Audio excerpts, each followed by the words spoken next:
Right. It's a right. If I don't say anything, you'll change your mind a third time. So it's a right. It's a left. Okay, let's go through it. This goes in my hip. Look down this way. This is where my knee is. This would mean my knee is coming this way, which doesn't make any stinking sense. My knee bends back. This is a left. This is it flipped over. So that the knee points in the rear to follow the joint. That's a left. So let's name some things. The head and neck you should know. Right? The fovea capitis is that little hole in there. But let's go through trochanters. Can anyone find a trochanter for me? The big ugly things. They're so ugly they got their own name. So greater and lesser trochanters are the big ugly things. What does trochant mean? Big ugly thing? I'm trying to remember. It's like a trowel. So a trochanter is like a... I'll look that one up. I think it was a trowel. Where am I at? Gluteal tuberosity. Okay, so your butt muscle would come down and grab. There should be a big bump you can't see on the back of, right about in here. There should be gluteal tuberosity where your butt basically grabs your thigh. Then there's this beautiful ridge running down the center. What do you think that ridge is called? One of my favorite things to label. Hint, hint. Linea aspera. So literally white line. Then you're going to have to know right from left to do the next four. So down here, if I pointed here, you would say what? Medial.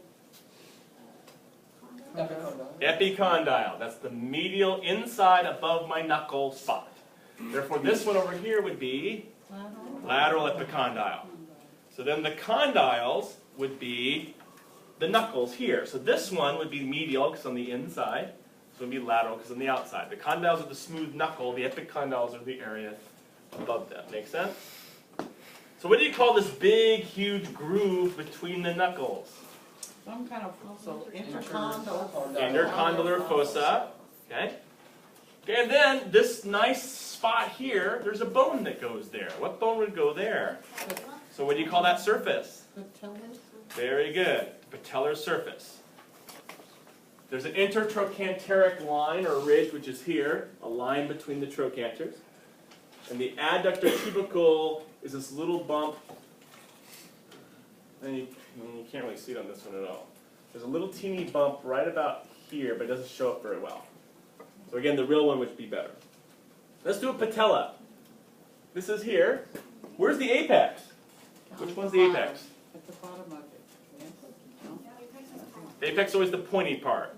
So the pointy part is always your apex, no matter which way it's pointed. So then the anterior surface would be the what? The front. But the front, and then the posterior surface would be the smooth part behind it. Right? So this one, I think you're looking at the anterior surface, the posterior surface would be behind the board. How would you be able to tell that on a... If you look at a patella, you'll notice the posterior surface has a V. So here is my patella, apex. If you look, the anterior part is like rounded.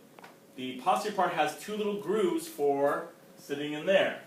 Okay, so it's kind of concave. It's concave, very good word, and convex. So you can tell by looking at it, this would go where my knee is, and this would point out. Well, couldn't you also tell just by the fact that it's rough on one side and Yes. smooth on one side? So now let's go down to the next two bones. Who are the next bones? Tibia